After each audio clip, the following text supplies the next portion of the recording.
Doug, modern electrician. Yes, Dustin, what's up? What's going on, my dude? I feel Everything, man. I feel like I've been following you for probably as long as I've been doing this. How long have you been making content?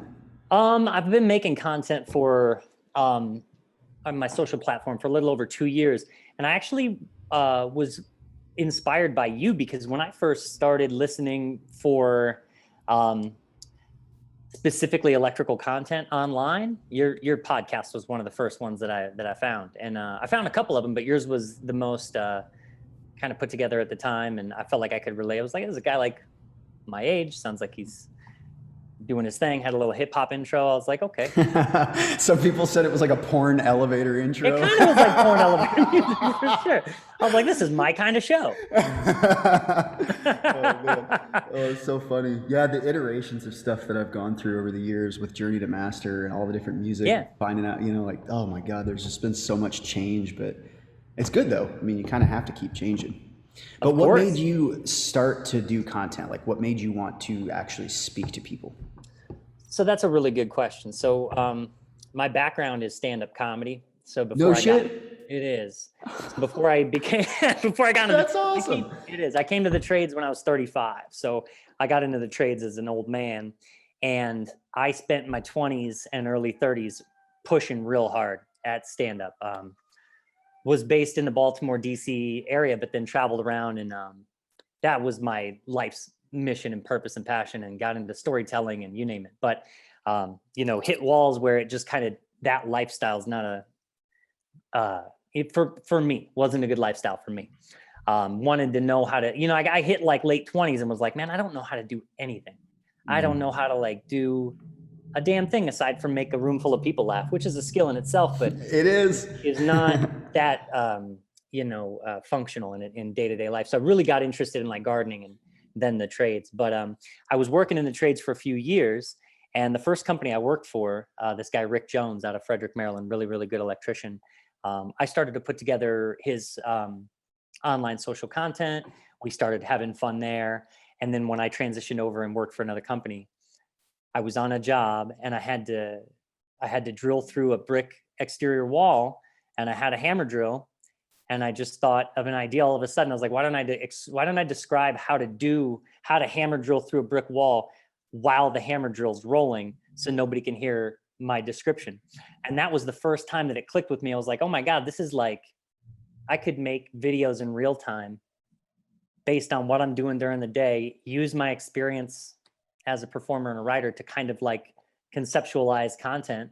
And then whenever I would find myself in a crawl space or an attic or something unusual that only people in our trade or people in the trades do, I could make jokes that speak that language that everybody else is speaking, So that's kind of how Yeah.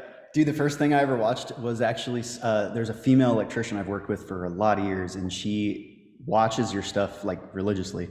cool. And she's like, you got to check this guy out. And it was where you were under a house and you're like, you got to take a stance on things, like, I just thought it was like, you were goofy, I loved Yeah, that. It was just kind of silly. It was playful. It seemed like you right. were having fun doing it. And that's, That's I the whole think, what, idea. yeah. Yeah. I think that I'm trying to, as you try to find your lane. It's like in this industry, you got to find your lane, and it's not for me. Like I said, I came to the trades late. I've only been in the trades, 7 years. And so I'm not going to be the guy who's out here telling you how to do it. I'm not going to lay claim to being, I'm not the best electrician. I'm your favorite electrician. You have to find your lane. And so my content has to deal in, just kind of using humor and really the lane is having fun at work. Work can be fun. Yeah. Even hard work that's really challenging, you can laugh and it actually makes it better. Yeah. You can have a good time. So that's kind of where I'm at. It's funny. Yeah. Like the part of this that made me fall in love with it so much was just kind of that job site camaraderie. Like when I got started, there was a bunch of guys that had a certain attitude, and there was a silliness and playfulness, and it was Sure. like throwing stuff, like a roll of tape at somebody, and it hits them, and you're just sitting there working and That's pretending right. just like that's what made me want to go to work every day, is just like Me too. joking It around. it I miss that when I don't do it. Like when I the first company I mentioned that I worked for, we would meet up at the shop every day, and there were a series of like foam small balls, like basketball looking thing, but they were foam that the owner of the shop had picked up. And every day I'd try to get there early so that I could hide those balls in various spots so that the next guy's coming in, I could just blast them without them, and so we all got real to each other. I'd go in to like use the bathroom before we rolled out, and I'd come out and it's like a ghost town. And no, I'm like, all right, motherfuckers, where and I miss that. If you don't work around that environment, I love that environment. Yeah. Guys will beat the crap out of each other. It's great. Yeah. Oh, and the other thing too is the kind of competitive nature to it. Like when you're an apprentice and there's somebody else that's an apprentice, or they're kind of new and you want to like show up who you are and the work that you do. I love that kind of drive to do better constantly. I totally agree. Yeah. I think that's part of like the online stuff, like the things that we do online, and when you make yourself present in front of people and you present the things you're doing, you're really giving yourself an opportunity to be held accountable. And I think that, like since I started a company with my partner, a lot of days I'm just by myself. And I think when you work for people too, a lot of times you're just by yourself. And so sometimes it's good. I love the online community because it's this built-in audience that you can get feedback from. You can ask questions. You can see somebody using a tool and you're like, whoa, hold on. What's that tool? You can be held accountable. Hey, I did this thing, and everybody's going to chime in and be like, hey, well, what about this? Yep. Hey, I noticed in the background, you didn't do this. It's like, God damn it, you're right. You're standing on the top rung of your ladder. It's like, shit, I shouldn't have put that clip in. That's right. You got to be sharp. Yeah. Oh man, getting shit on is something I've gotten used to for the last 5 years. Like people just, you're wrong. You don't know what you're talking about. And this is code and that's code. And it's like, at first it used to really affect me, but then I started to see it as like, okay, this is just like a job site. It's just like a worldwide job site. So that's right. I'm allowing these people who are not allowing me to watch them, I'm allowing them to watch me and judge me constantly. But what it's doing is at an accelerated pace, it's making me learn. That's right. And you're right. It's accountability. And I still don't do everything right. I fuck stuff up like every once in a while. Yeah. There's nobody out there that's doing it right all the time. I mean, you do your very best. And I think that by watching guys out there that we all follow online, you find the guys who are really putting themselves out there as the bar. Like these guys want to be where you set the bar. And that's a high level to hold yourself to, but I respect that. Yeah. Because that's what every job you do, every step of every job has the potential to be either a better or a lesser move. Yeah. And it's a series of a million of those every single day. And it's so funny because if you make a small mistake in a process of 1,000 moves, the one thing you focus on is that fucking mistake. Yeah, it's the one thing you remember about that job forever. That's right. And you hold yourself to that. You're like, God damn it, I suck. Yeah, I know. When in reality, the 999 other things were dope as fuck, Yeah. Yeah, dude, I'm the same way. There's never been a job that I've done that I can walk away from and be like, it went exactly how I planned. There's always that fucking knockout that accidentally popped out and you're like, shit, now I got to use a KO seal for, there's just always some dumb thing. You have this plan of putting an enclosure up, but then the PVC coming out, it's all kicked and you're like, fuck man, like now I got to heat that up, there's just always something. And so I think we need to have a little bit of levity, I think, in this trade, and understanding that like nobody's perfect. Nobody's getting it right. Everybody's doing the best they can. And the nature of the beast of what we deal with is we're always messing with fuckery and trying to make something good out of a shit situation, especially if you're in like commercial service work. Right. You're just constantly running into bullshit and you're trying to make do with what you've got. So yeah, and you never know what you're fully going to run into sometimes until you open the wall up or pull the box out, or you can come to a project and feel like you're fully prepared until you get there. And then you're like, shit, I didn't account for that.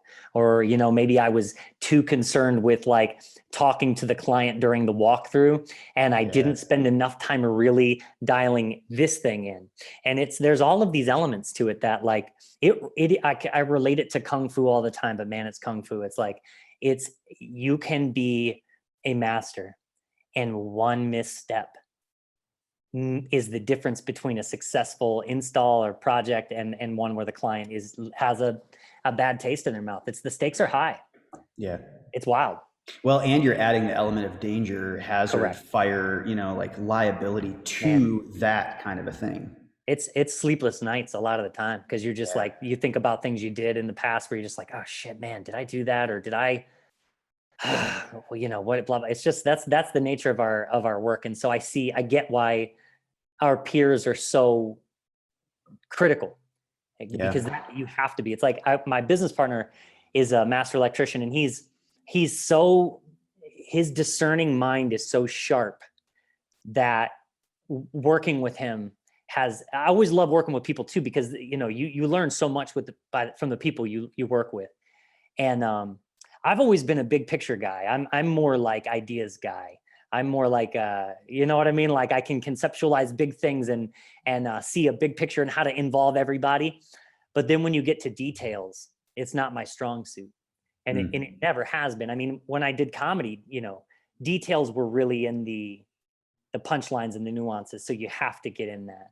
And it's the same with electrical. It's like, even though I'm geared toward being more big picture, and that's my strength, I've got to focus and develop the nuanced, tiny detail stuff, even though the wiring in my body's not designed for that. Yeah. But if I'm going to do this, that's what I have to focus on. That's you know what I mean? If you're doing Kung Fu, and you're awesome at spin kicks, but you just keep on getting punched in the dick, you better start practicing dick protection. Yeah, you're right. No matter how good your spin kicks are. Yeah. Yeah, and I find it often like the things that we don't like to do are the things that we kind of struggle at the most. Yeah, man. We just stay away from doing them. And it's like, no, that's the shit you need to involve yourself in. Fucking spin kicks, you're good. Yeah, there's different perspectives. I don't know if you listen to like Tim Ferriss. You ever listen to anything by him? Oh, yeah. Okay. His whole thing is, and I don't necessarily agree with it, but his whole thing is like, just lean into what you're good at. Like, don't spend time working on the things you're not good at. And I think I get what he's saying, which is like, he's talking to entrepreneurs that are trying to do 15 jobs and run an entire, You're right. And he's right about that. I mean, there is a level of delegation and automation that's really necessary when you're running a business. You can't do everything. Yeah. But I'm learning that right now. For sure. But as an electrician though, it's not like that. You can't delegate and automate the effectiveness of a project if you're the responsible one. Even if you've got somebody else doing the work, you've got to make sure they're doing it right. Yeah. Because it's a big deal. Yeah, and I mean, you've probably noticed this, the change from just being out in the field to like actually being responsible for running a company and thinking about the dollars and thinking about the liability and everything. Yeah. It shifts everything, because now nobody's watching you. And you're the one watching everybody. Everything's on your shoulders. So it's kind of cool actually having this like online thing is a way to get everybody to be watching you. It's true. Yeah. And all of these, I think that, and I think you're a great example of it. Like all of the online platforms for getting your information, your ideas, and your expertise out there, they're all free, man. They're all at your fingertips. And it blows my mind. Not everybody's designed for it. Not everybody's comfortable in front of a camera. Right. But man, to see small businesses not utilize these free platforms for sharing your story, I think that's just the future. It's the present, and it's going to continually be the future for sure. Yeah.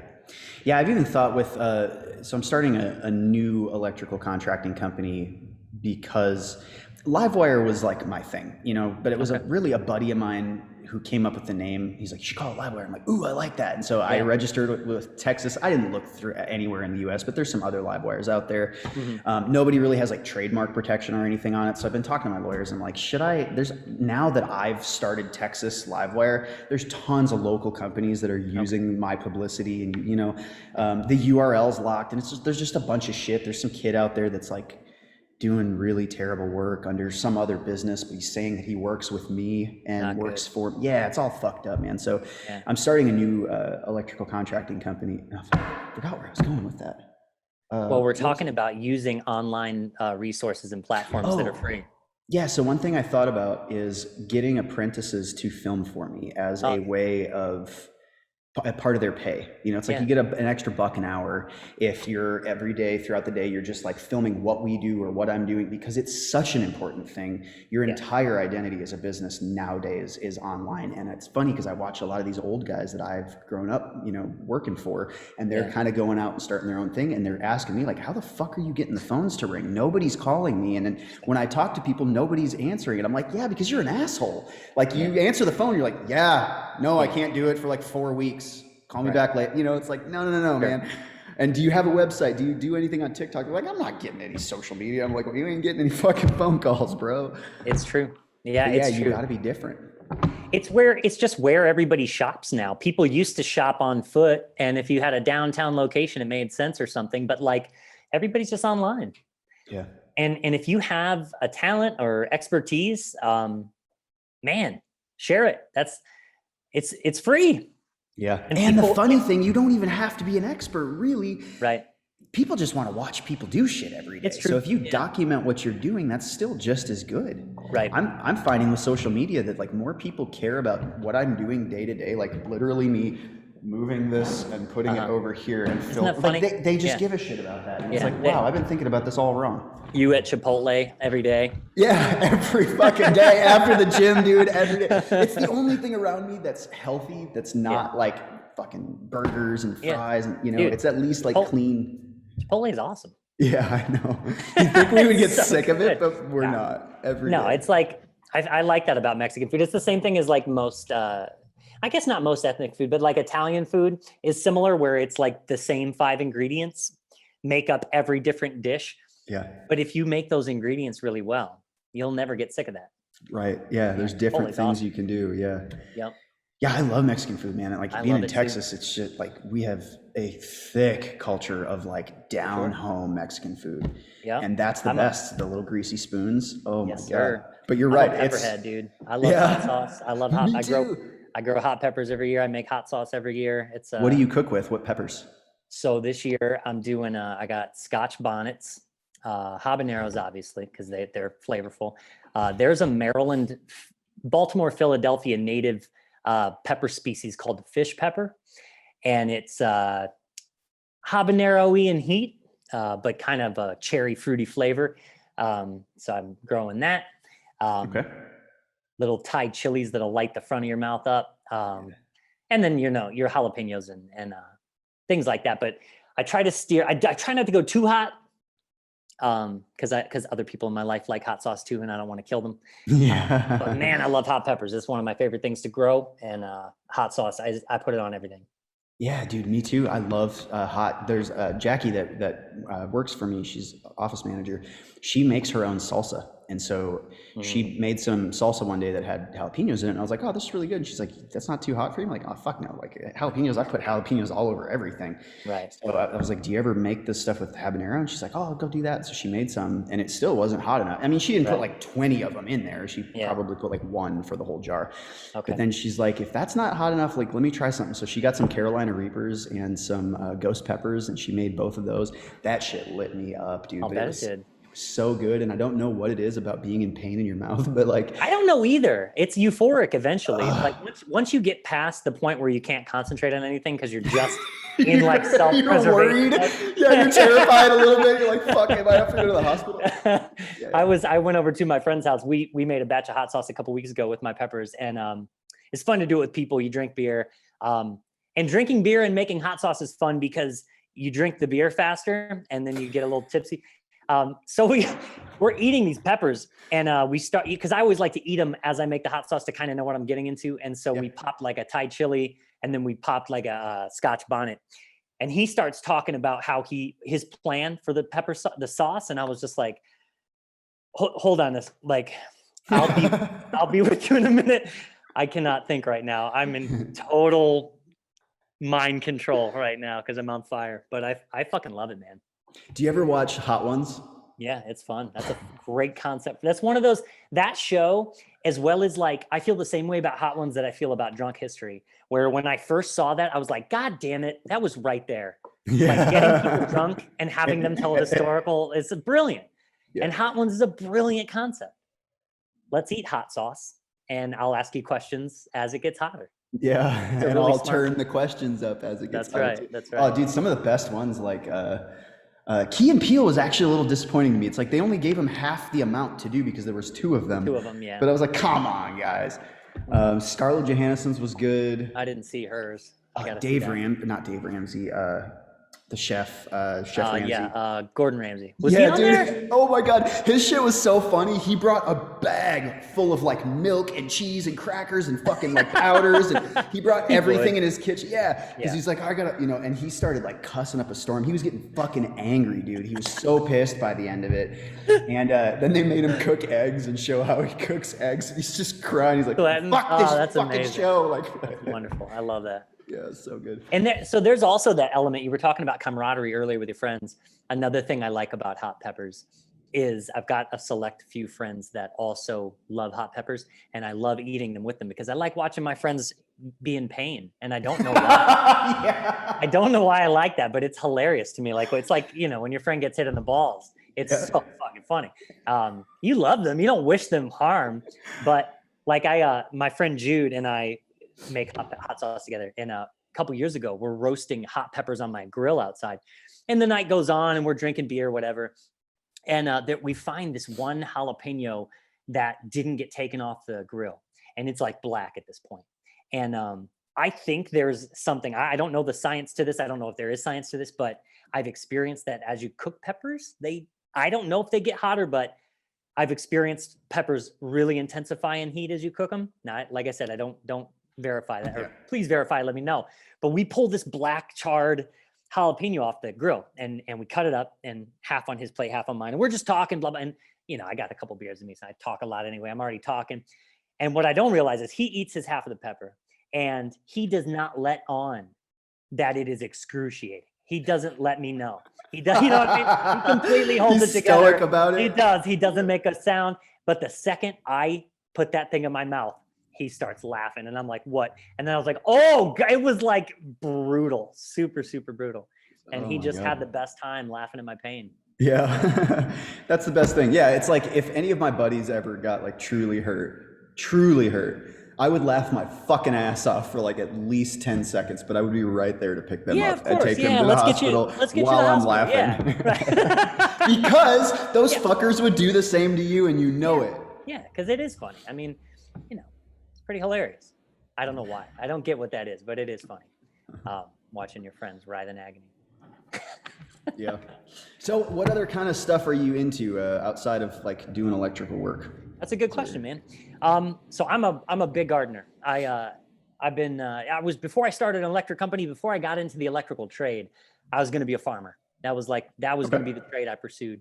I started a small organic farm for a restaurant in my town of Frederick, Maryland. And we did that for about 3 years, growing like heirloom variety vegetables for the restaurant for their like evening specials menu. There's just something about, I don't know what it is. There's something about it.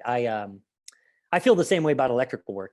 I get to exhaust myself. I love that. I get to sweat and work with my hands. I get to plan, see the things through, watch things grow. I love every element of that. So electrical has a lot of the same things. So I garden a lot.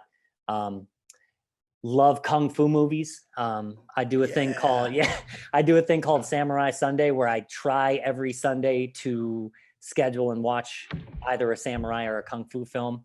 Cause I just like it. I think I love sports in general, all sports. Like I could watch any sport as long as it's a good game.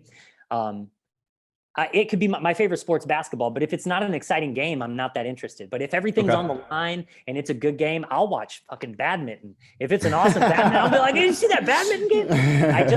I like contests. I like when people put everything they have into something, and then they pit that against someone else who also has done the same thing. It just, like with combat sports, the stakes are just really high, Yeah. So there's something about that I like. And there's something about the history of martial arts that really I gravitate towards. So I don't do it anymore. I did it when I was a kid, but I really geek out on those films. Me too, man.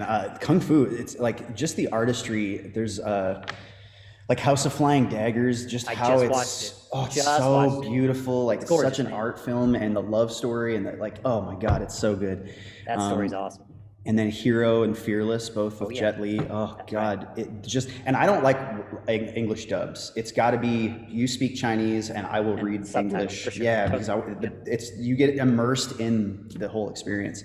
Yeah. I love Um, it. The stories that are like kung fu and samurai films are awesome because it's like you can see it in Tarantino films where it's this chess match that slowly builds mhm.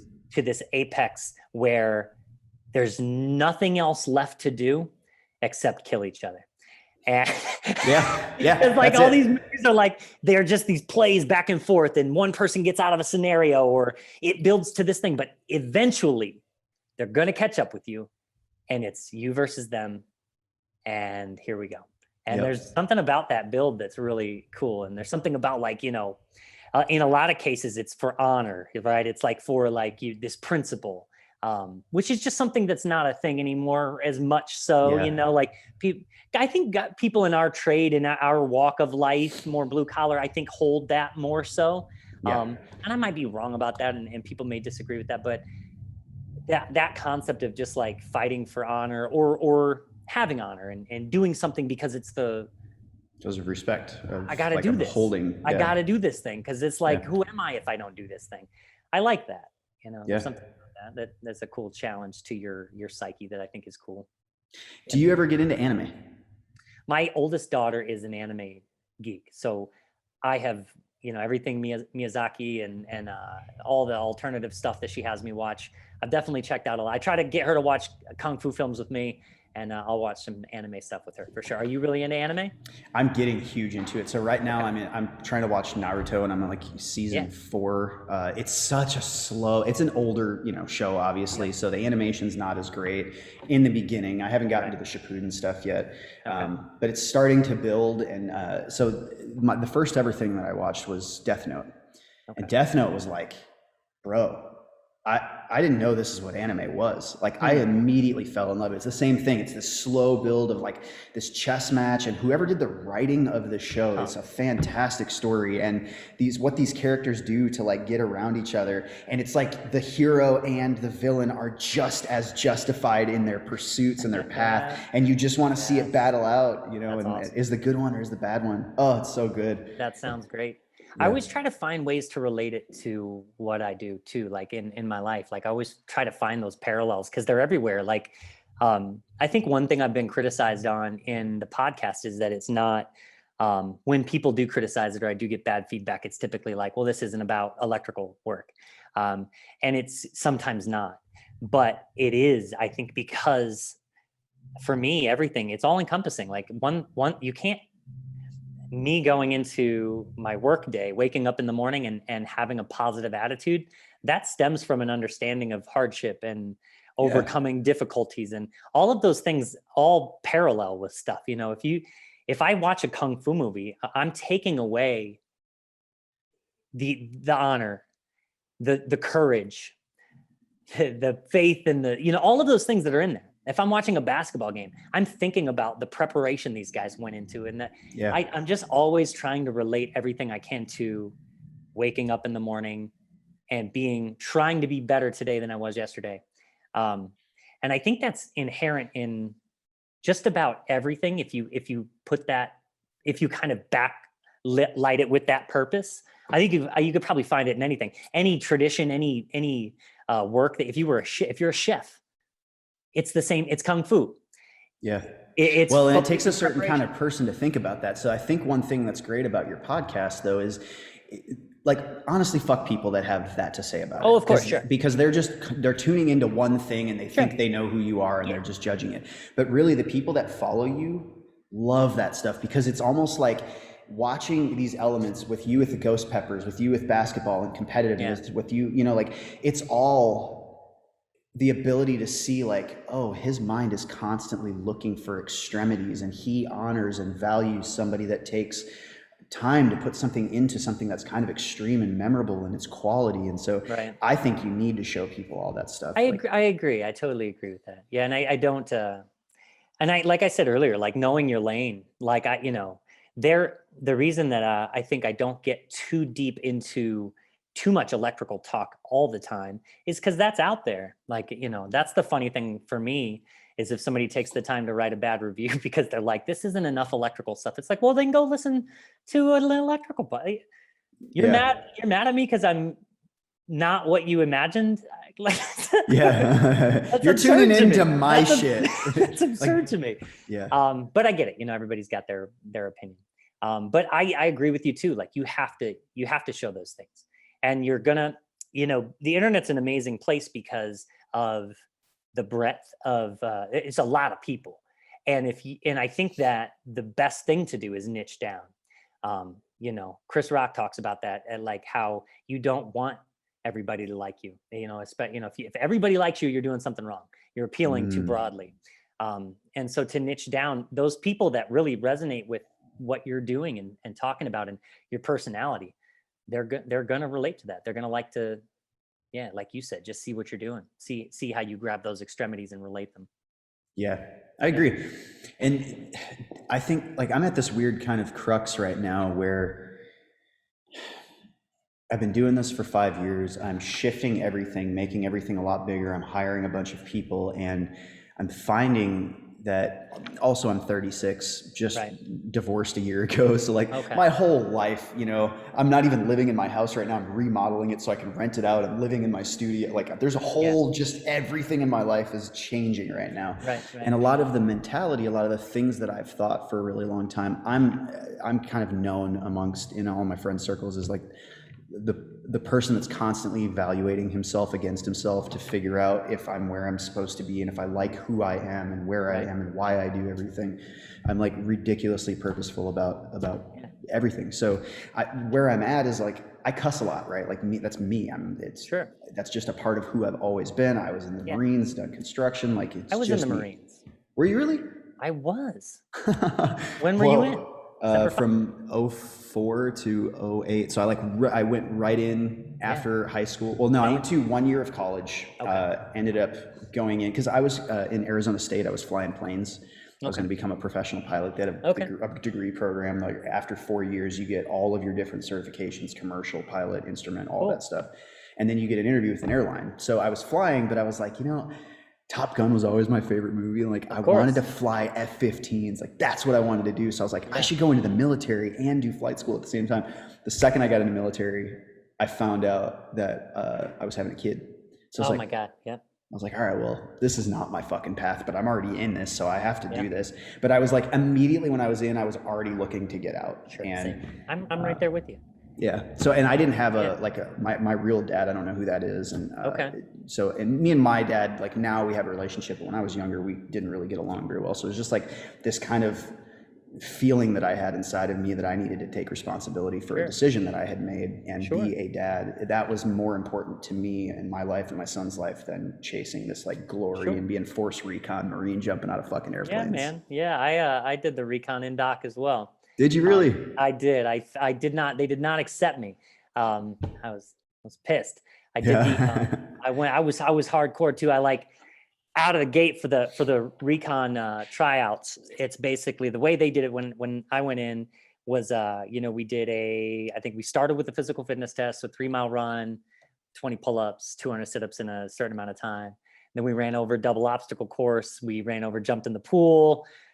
500-meter swim, brick swim, tread water. And then you throw your ruck on and you're doing like a 10-mile. And I don't know, mile 8, something like that. I just like hit the ground and they had to pick me up and put me in the back of the truck, stick an IV in me.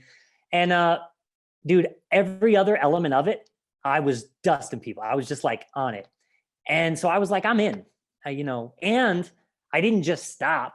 These motherfuckers had to lift me up and put me in the back of the truck and put an IV in me. I was like, there's no way they're not going to take me. And I went in and they were like, well, you didn't finish the ruck, so we're hoping to see you back here in September. And I was just like, man, I just gave you guys everything I had. If that's not enough, I probably don't have what you're looking for. Cause I mean, I just killed myself for you guys.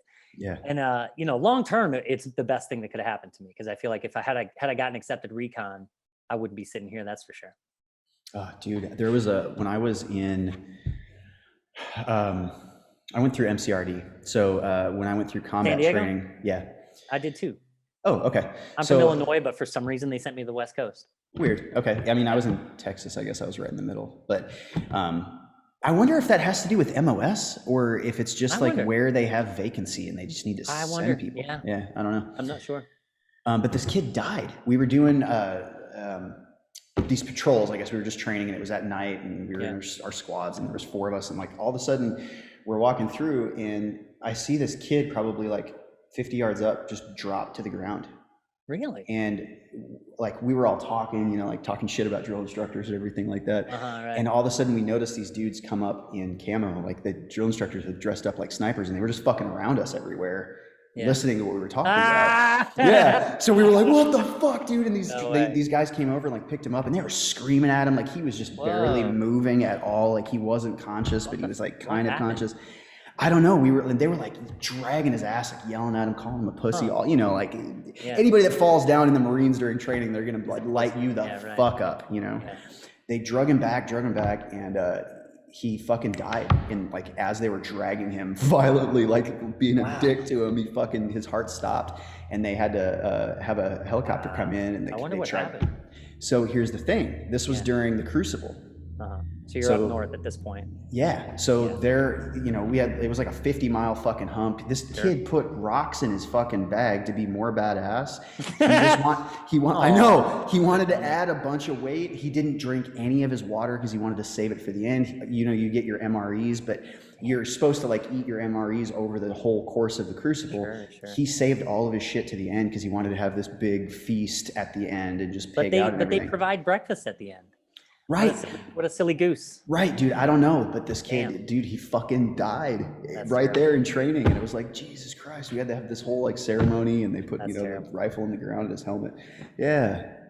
In training. Training, right? Getting screamed at by a drill instructor. That's the way you go out. That's gnarly. Fucked, dude. It's so fucked. It's funny that you have the same. It's funny that we share that experience. Like I too. I had a kid as I was exiting. I got my girlfriend at the time pregnant when I was 20. I was about to, and maybe a year left. But I had a similar experience as you, where when I went in, not that I had a kid, but I think I saw pretty early on that like this isn't for me, for a number of reasons. And it wasn't anything against the Marine Corps. They are who they are. They do what they do, and they're good at it. It just was I didn't. A lot of the arbitrary shit, I just was like, this is just like obnoxious. Like, guys, there's no, everybody, it's micromanaged to the nth degree everywhere you go. So it just was like, not for me. So I too was looking ahead the whole time, counting my days. Dude, I realized right when I got into, I was like, this is not who I am. Right. I'm a thinker. I question things. I'm creative. Exactly. Like again, same thing with you. I have no disrespect or anything towards anybody that chooses that life. I always try to tell people, if I see somebody that's got like a lot of potential in something, I'm like, evaluate what you're doing, because like right now we're not in a time of war, but you could get pulled in and just like die for some kind of, reason that has nothing to do with you or your life, and it's just it's an important decision for these 18-year-old kids that they're pulling out of high school and giving guns to think about with their lives. It's good for some people. I think I think some people would, I see some folks and I think you would benefit from it, but there are some, like you said, there are some people that that talk about it, and I kind of am like, well, what about, have you thought about the Air Force? Have you thought, or more specifically, what's your MOS? Like, what do you, because I went in as a grunt, like a dummy, I was a poor kid from the Midwest that just was looking for something to get me out of my town. And that, they showed me this video of these dudes like behind enemy lines and shit. I was like, turn it off. I'm already in. Yeah, sign me up. That uniform is sexy. The second the title came up on the screen, behind enemy lines, I was like, I'm in. Oh, where do I sign? And so I was real dumb. And, learned that that's not always what it is, and whatever the case may be. But it is really, really good for some people. And I'm a supporter of the military for sure. Yeah. It just wasn't for me. I agree. It But was cool getting to yeah, like blow shit up yeah, it and like was, shoot it stuff and was. learn how to like stab people in the neck and like it Yeah, was that was way cool. I keep that with me to this day. yeah. Yeah.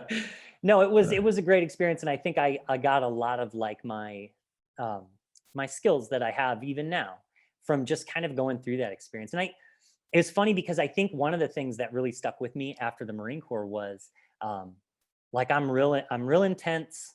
I'm always early.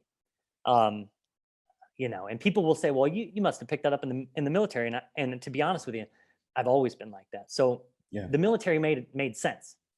But it was funny to me that I got in there and then felt like it was slowing me down. Whereas I was always the one on the move. Now I'm in this big machine where I just kind of have to sit still and wait to be told what to do. And that was hard. Yeah, it's a very reliant on everybody else around you, the teamwork, the, Yep. Weakest link needs to be Yep. picked up. Like, Yep. And that's great too. That's good to it learn, is. especially for guys like us who move quickly. It's good to know that like some people, not everybody moves at that speed. Yeah.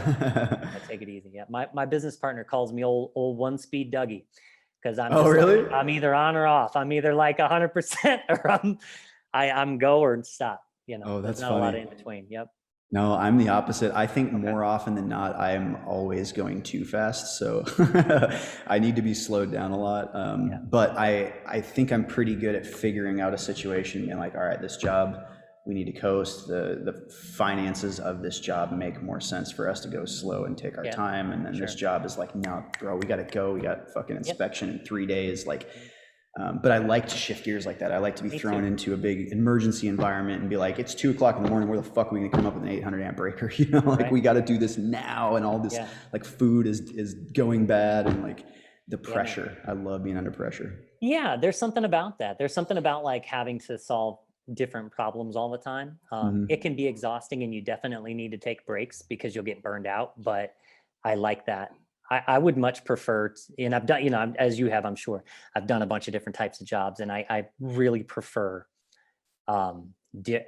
variable differences in my day to day, like every day needing something a little different. Okay, I got to check my tables for this job. Okay, what are we doing for here? Well, what is this client, what are the specifications? We're in this county today. So what are the things here? What are the codes that I have to pay attention to? It's a lot of thinking. Yeah. And it amazes me too, like the amount of thinking here in Austin, Texas, and all of the surrounding. And then you have places like where you're at, where it's completely different, I'm sure. Big time. It's Sure. like that everywhere. So like, no matter right. where you go, there's just so much to know. You can never know it all. I know, it's funny. Do people ever reach out to you online from different places, Canada, places like that, and critique what you're doing in Texas? And you're like, yo, man, you do realize there's an AHJ in every fucking area. Like you're on Canada rules. Like I've had people reach out and be like, you're bonding your grounds and your neutrals on that your ground bar inside the panel. You can't do that. It's like, yo, that's what the ground bonding screw is for. I don't. Maybe you guys do you treat these as sub panels? Like, people will reach out and be like, well, that's not how you do that. It's like, well, it might not be how you do that where you are, but I do this every day. This is exactly how it's just interesting. You've got to keep that in mind too when you're critiquing other people's stuff. It's like, where are they? What are the rules? Yeah, and the people that are inspecting their work, who are they and what Who are are they? they and What do why? they expect? And Yeah. it's all different. In Maryland, every county is under a different code cycle. So every jurisdiction, and there's multiple. So you've got to be licensed in every county, and then whichever ones you want to work in. And then they've all got different code requirements based on what they follow and then their interpretation of those code requirements. So I got in this instance with we're doing this job for a company I worked for before, and it's a attached garage, and we were installing a standalone generator. They had a 400 amp service. And so we're coming in past the service off the main utility, and we are going to set our transfer switch at the nearest location possible, because that's how the code reads. You have to terminate an unfused, and somebody's going to eat me up on this, I'm sure. But there's whatever your unfused service conductor, it's got to be terminated as soon as possible. I think it's 240 dot something, 270 dot something like that. But there's no written rule as far as a hard distance. From what I've always understood, the unspoken rule, at least in this area, is like 6 feet. You've got within 6 feet to terminate unfused cable once you penetrate the exterior wall, right? Okay. Well,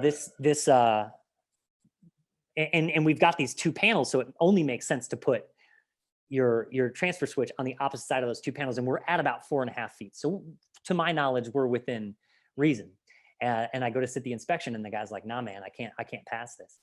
And so we get into it, and he's like, "It's got to be within 3 feet." And I'm like, "Well, show me where it says that. What's the written rule?" And there isn't one, turns out. And so we go through this whole process with, I reached out to the chief inspector of his county and said, "Hey, we're more than happy to follow every rule you have. We want to do that, but is there some sort of addendum that we can follow where we know where your head's at?" That dude got so pissed off that I just even reached out and asked for that. Yeah. He beat his chest and was like, "I'm the fucking AHJ in this area. What I say goes." And it's like, yo, man, I know that. I know. Yeah, nobody's questioning that, buddy. We're going to have to eat $1,000 just to relocate this thing because you made this hard rule at 3 feet. But then when I ran into that inspector again, he said that after I sent that email, his chief inspector called them all in and was like, "Fuck this shit. Anybody going over 3 feet," it made him mad.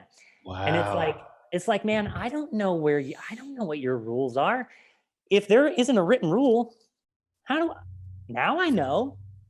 In the future, 3 feet, Roger, I'm happy to follow it. So it's just, but put it in the fucking addendums. Like the city of Austin is the same exact way, man. Like there's there's the actual addendum that we go by, all of their code. They change the shit out of code, man, more than anybody else around.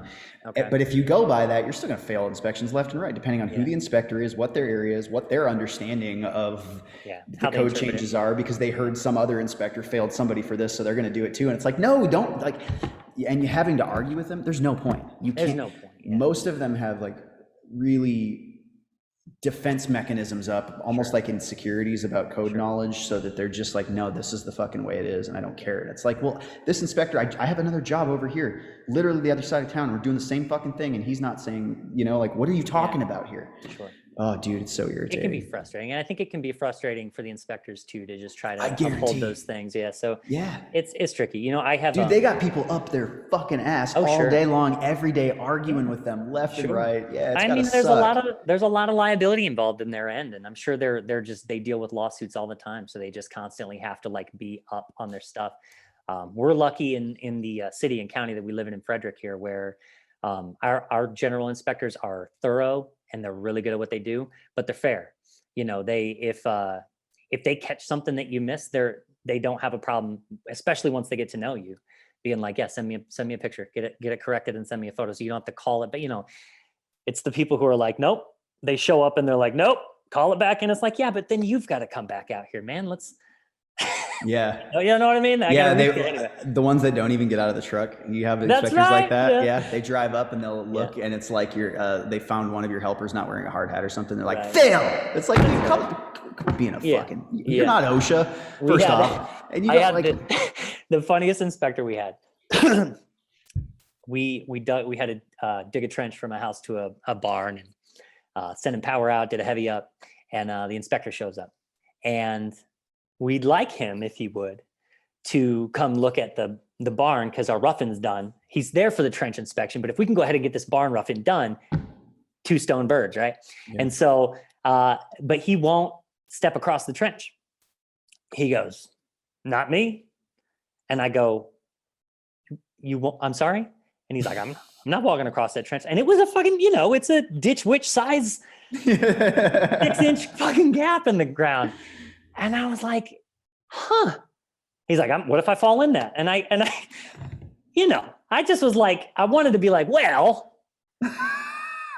What if I punch you and throw you the fuck in it? I just wanted to be like, are you an imbecile? Like, do you think you're going to fall in that hole? Like, just step. You shouldn't be driving a fucking truck. Yeah, right. It's your operating vehicle. Just step over it. And then he walks to so we've got to have him come in the house and look at the heavy up to inspect it. But the client has dogs. And this guy's like, I'm not going in there. I'm not going in if there's dogs in there. I'm like, they're behind a gate. They can't get to you, sir. I start talking to him like he's kind of like how I talk to my kid when I have to go, okay, all right, you're going to be just fine. Like, you don't have to worry. And this dude like covered his ears, walked through the kitchen because the dogs are, I was just like, yeah, come on, man. It was wild. It was not me. So my partner and I, to this day, that's a phrase we use all the time. Not me. Not me. Yeah, it can be funny sometimes, man. Oh, Jesus. Yeah. Oh, dude, check this out. So I have a buddy that is like a huge card collector. All right. He sent me this deck of cards. So like I have like Pink Floyd cards. I'm starting to get into cards. There's people out there as an artist like that they draw like crazy decks of cards. So this is from Elephant Trading Company. Elephant Playing. No, Is Elephant it just Playing Cards. a standard deck of cards? It is. So this is the Whoa, backs but they're of like them. circuit boards? Yeah, but I check just the. got like a boner. I know the front of them. They're like individual circuits. Sorry, I'm doing like a ass job of this, but like each one of the kings. That's genius. That's so cool. Yeah, dude, it's so rad. So I love little stuff like and that. Talking of like staying in your lane, that's only going to appeal to engineers and electrical. Actually, yeah. But they'll, that's a big enough market for sure. Do you draw as well? Are you an artist? Yeah. Okay. Was that something that you saw yourself doing before you got into the electrical trade? Oh yeah, my whole life, I don't know. I've always evaluated, like drawing for me has been one of those things that I just do when I'm bored and I have time to do it. It's not something that I'm like mad going through paper every day drawing, like there's true artists are like all day, every day. They can't stop fucking drawing. It's true, right? Yeah. So me, like I draw well. I just always have I have this thing with my hands. I just have really good coordination. I'm a drummer. I play guitar. Like I do cool. All right. Really anything with my hands. I'm a musician as well. No way. That's awesome. Cool, man. Renaissance people. Yeah. I love that concept of the being able to having a multitude of passions and seeking mastery in a multitude of things. It's like, if you're going to do anything, try to do it the best you can. Yeah. And that's worthwhile. It's funny. I even evaluate that. It's like, I've always had I've been an only child my whole life. So I've always had this problem with judging everybody else and how they're doing things and what they're doing and what I think they should be doing as a young man. Okay. And I learned as I got older that like, that's a really piss poor way of thinking, right? That's like so inside of yourself. But I just forgot where I was going with that too. Well, we're talking about using your hands and being a Renaissance person and doing, putting your best into a multitude of things. Oh yeah. So like I've always had this, everybody around should be the best at everything they do at all times. And it's even that's arguable, right? Like there's people that I think there's just as much virtue in sitting on the couch, smoking bowls, watching Netflix and not fucking doing anything as there is with people that are on well, and I used to, like, I can't do that shit anymore. It's hard, right? Yeah. Hard to find the time, but if you're going to do it hard. That's what I feel. I don't know if it's just me, right? Like if you're gonna smoke weed and watch Netflix, do it real hard. Like go edibles all in, fucking drool. Have a panic attack. That's right. Oh man, no. So I used to smoke a lot. Like there was a point in my life. I was probably like really from the time I was 15 when I started smoking till I was about 25. I was pretty much an everyday smoker. Sure. And I got to the point where like I was rolling like an eighth of blunts, like shitty, swag, not this new modern shit. But I was just going through that all day, playing World of Warcraft, like working for Dell, like remotely at my house. I was a big time stoner. But then when I hit 25, it changed. It's like, have you ever read any books by Carlos Castaneda? Mm-mm. Okay, if you're a reader at all, dude, there's 3 books. The Teachings of Don Juan is the first book in the series, and there's 3 of them. I'm gonna look these up while you're telling me. Cool. It's all about doing psychedelics. So he's an anthropologist. He goes down to South Mexico or to Mexico somewhere, I don't know. And he meets this like tribe, and he meets this Indian called Don Juan, and he starts going through like peyote and mescaline and all this stuff. And it's a huge culture shock between the differences of not being in a society and the way they live their life and eat and respect food and animals and everything to this American kid graduating college with a degree trying to study them. But he apprentices under him. And anyways, one of the things he talks about is that there are all substances that you can put in your body act differently depending on where you're at in your mind throughout your life. Yeah, it's true.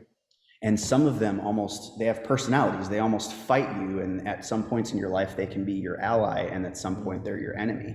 And so for some reason, like, I used to smoke, play pool, I could do everything, it would turn on, you know, music had different dimensions, I loved it, but like at 25 I felt it start to fight me.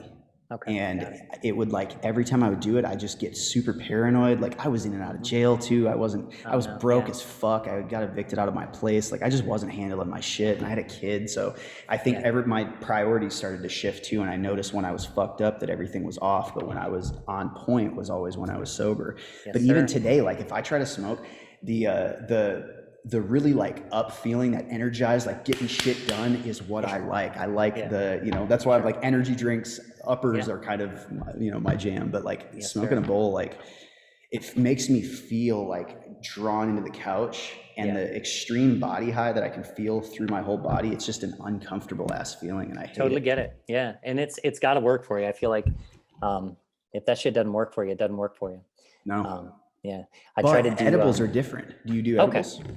I do. I'll eat like a 1-to-1 CBD THC before bed, you know, because edibles put me down for the count.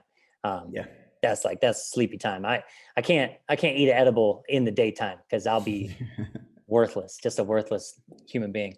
I like to smoke when I'm in the garden. I like to you know, if I'm working at home and I'm working in the garden, I like to do that. Or if I'm playing music, I like to smoke. But I don't while I'm working. You know, I don't like to. I don't mix those two, business and pleasure like that.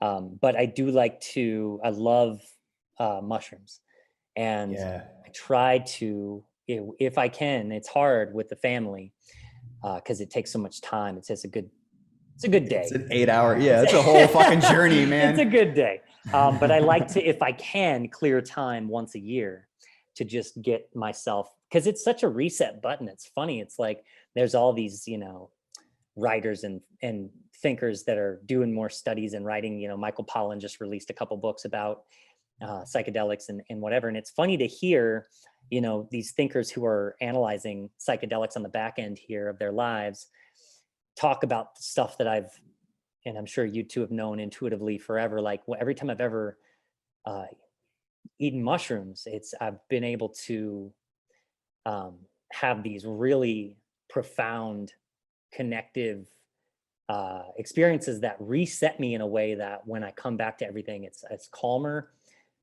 It's with a deeper appreciation of how everything's interconnected.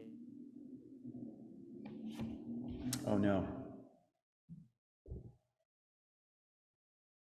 Oh no, are you there? Oh no, that's such a shitty point to have cut out. Doug, where are you at, bro?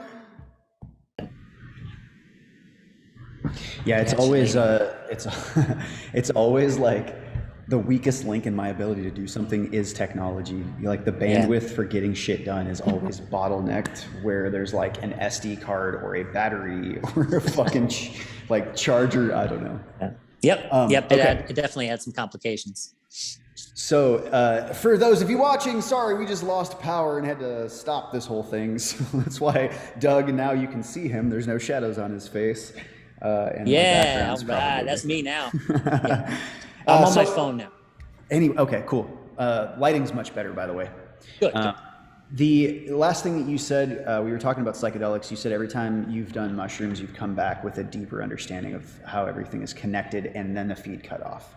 So can you that finish was the that fucking? Was... I know. I thought about that. I was like, no. Siri is listening and recording back to our keepers. Yeah, man. I just love it. I love the way that it I don't know. I don't get it. You know, I don't know what goes on in the brain. Brains are very weird things. But I know that every time I've eaten psilocybin in particular, there's something connective. I almost always have a conversation with God, whatever that means. Like, I'm not even a religious person, but almost every time I'm in the middle of a field being like, what's up? How you been? You know, like there's something, I don't know. If you've never done it, it's not for everybody. But I'm thankful that it's interesting, isn't it, that there are plants that you can ingest that then connect you to a deeper meaning in things. And if you think about mushrooms, and if you think about mycelium, which is the interconnective tissue of mushrooms underground, and the way that that all just kind of passes information along and helps other plants share nutrients and information, it kind of makes sense that if you put that in your body, you feel somehow connected to the world around you in this weird. It's really strange. Well, yeah, but it's a special thing. I've always thought, I mean, every plant, right? Every single plant almost seems to have like a bit of an entity feel to it when you ingest a plant. Doesn't matter what it is. If it's even acid is, you know, it's a fungus essentially. And so like all drugs, any kind of thing, even coffee, like everything is a plant. So what we're getting out of it is almost, it's passing some kind of information through us. Sure. And a byproduct of that, almost like current passing through us, the byproduct of what happens when current is passing through us is similar. So I think the byproduct of a lot of these plants passing information through us, even though the plant has been cut off and is dead, that information's still there.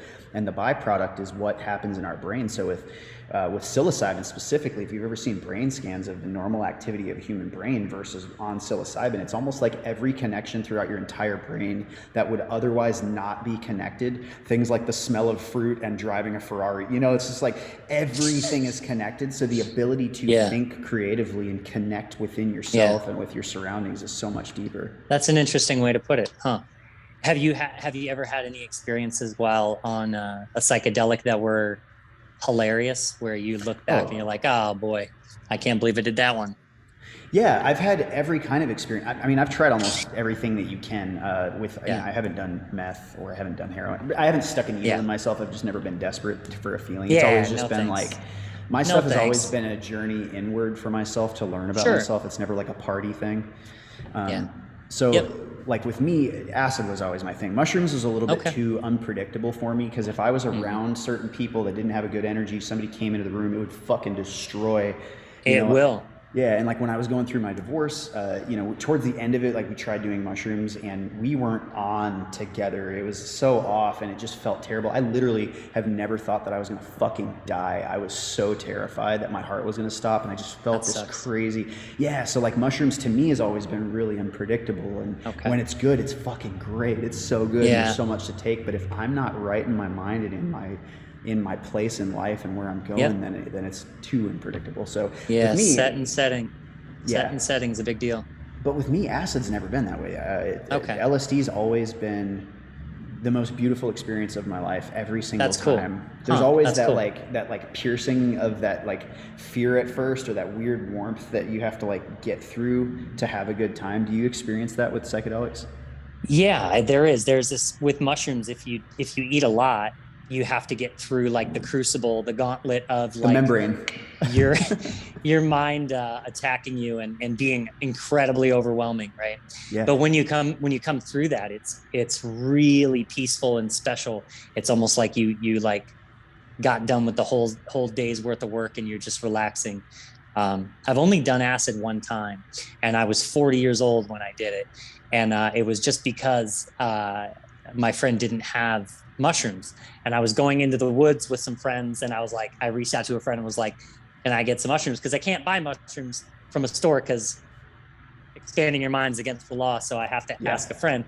And so he didn't have mushrooms, he just had acid. So I was like, I've never done acid, all right, let's do it. And it was interesting. It was different than mushroom. It was different than I thought it would be. But I really just geeked out and laughed my ass off for like, I don't know how long. Time wasn't a thing anymore. And yeah, well, I found that too. So like once you pierce through that membrane, acid's kind of got this crazy body feeling. It's like a heat, almost like a blue smoke, kind of cool heat, weird thing. Sure. But once you get through that membrane, like to me, like the visual aspect of all of it has always been what's interested me the most. But I find that like when your dosage increases, it gains depth. Mushrooms is very similar too. Like for me, when I would take mushrooms, I would just laugh a lot when I take a little, or acid too, like just a very, very little real amount. Giggly. Yeah. Yeah, and everything's funny and silly, and then you got the next level up when you do a little bit more. It's like things really start to radiate and move, and lights become weird and spectrums. And when you start keeping up a notch. Like there's a point where reality's not here anymore, and it is literally, you're in fucking Wonderland with Alice, and everything is unrecognizable, and the best thing to do is just shut your eyes and hang on for dear life, because exactly. It's a ride, and there's no getting off. No, but through, like, I find that, like, kind of the middle to upper levels of that is really where the depth of connection to what you think God, or what I have found, what I think God is. I'm not religious either. I don't, like, whatever. Yeah. But there's something that I connect with that seems to be teaching something or passing something down or showing me my dark underbelly. And it's like, this is shit you should probably fucking address finally. You know? That's what I love about it though, man. It's like, like you said, it just resets everything. And it makes you, it reminds you what your existence is and how important your consciousness is and who you are matters. Yeah, I agree. I think it has to matter. It has to matter for you anyway. I think ultimately it's hard to understand if anything ultimately matters. Right. but it has to matter to you. And I think that's the difference. It's like, you know, I think the same thing goes with like end of life. So like my grandmother's passing away, not to bring the mood down, but she's going through a transition, and our conversations have really revolved around, because I think when you're at that point, you're like, well, what is real? What happens, you know, when your grandmother's like, do you believe in heaven? And I'm like, you know, I think that it ultimately doesn't matter what I believe, because I think that whatever you believe, even if it's not real, even if you die and there's no such thing, whatever the case may be, and you go away and that's it, that's irrelevant. What's important is whatever you believe affects you today. So if you believe that there's a heaven and that when you die, you're going to go there, that will affect how you act today. That will change your life today. If you believe there's nothing and nothing matters, it doesn't matter what happens when you die, because what really matters is how it changes you today. Your belief system affects the world you live in right now. And so, you know, what I told her there is like, it doesn't matter what I think. It matters what you think, because it's not about where you're going. It's about where you are right now, and how that belief affects that. And it's like that with the things that you do in your life. If you wake up in the morning and you believe that this is going to be a good day, it's probably going to be. It's more than likely you're going to find examples of that. But if you're looking for examples of the world shitting on you, you're just as equally able to find those too. Yeah. So your belief system, every fucking day, man. Yeah. What you spend your time focusing on and believing in changes your ultimate reality right now. It's kind of irrelevant whether things are ultimately true or not, I think. Yeah. Maybe. I agree, dude. I'm so glad that you mentioned that. Like, if there's anything that I believe 100% in through working through this invisible energy that we fuck with called electricity, it's that there's a lot of shit going on around us, and it all seems to be vibrational in nature. And it seems like the more that we focus on something or tune into certain vibration, the more that it kind of tunes in with us, and it just stays that way. And I think if you wake up and you like if you have like a thing you do every day, and you put yourself in a really good state, and you set off your day right, and you don't let shit knock you off your path, and like that can be your reality. It's just all a choice. But if you're not aware of it, you're not aware. I see it in real life. Like I have family members who, as we all do, who are like curmudgeonly folk who are real complainers, grumpy, complainers, grumpy, bro. Everything's bad. Everything's like, these people are, people do nothing but take advantage of you, and this, and it's like, look, man, that's true. That's not true. But if that's what you're spending your time focusing on, it's gonna affect you more. And you're gonna find more and more examples of shitty people, because they're there. Yeah. All of it's all there. Good and bad's all around you all the time. If you focus on one or the other, though, you'll see more examples of them. You'll see, if you believe that the universe has your best interest in mind, whatever that means, you will find examples of it enough to validate that belief, right? So I don't know. That's my thought, is like, if you just go around looking for examples of the universe having your best interest in mind, you'll find them. But if you also want to believe that the universe wants to take a giant shit on your head, you'll find just as many examples. Yeah. Because that's there too. Yeah. Yeah. Just where you put your focus and your thoughts, Yeah, man. Yeah. Have you ever looked into Terrence McKenna? You ever listen to his stuff? No. Okay, not to like keep going with the psychedelics. I think we had a good period at the end of a sentence there. Terrence McKenna is one of the most profound speakers, orators that I have ever listened to, and his vocabulary is astounding. He spent an entire lifetime. He kind of like, I don't remember what his degrees are, but it was something along the lines of like technology and biology or something like. I'm butchering it. Sorry, people. But he's so fucking highly intellectual. He's so smart. He's been on Joe, or like his videos. His brother Dennis has been on Joe Rogan. There's a bunch of people that are like cult heads into his speaking. Okay, and I've heard his name. Oh, dude, you got to. If you're into like Alan Watts, Alan Watts is another one where like he would trip and then just talk about stuff and fight and philosophy. I love Alan Watts, man. But Terrence McKenna starts to talk about like all of the different types of trips that you can be on, and where like certain things start to happen, and there's patterns over it. So like certain people report certain things, but it's just a great person, dude. Like if you have nothing going on at some point today, throw some fucking Terrence McKenna on and just clean your dishes. It's great. Okay, I'm gonna drive out to a client's house in the next half hour here, and I'll listen to some Terrence McKenna on the way. Cool, man. Yeah. Well, dude, I think we should wrap this up. It's been a little over an hour, but I'm so glad to have met you, man. Like I've watched your videos. Likewise. I like your perspective. I think that you're a good man on this planet, and I love that you share yourself with all of us. So thank you for being here. And I would love to do another 1 or 12 of these. So yeah, man, of course. Yeah. Let's just keep in touch, because I think we're both on a similar kick and in the same industry. And so, let's just continue to support each other and support everybody. I agree, man. Thanks for having me on. I really appreciate it. Yeah. Yeah. Have a killer day, dude. You too, dude. See ya.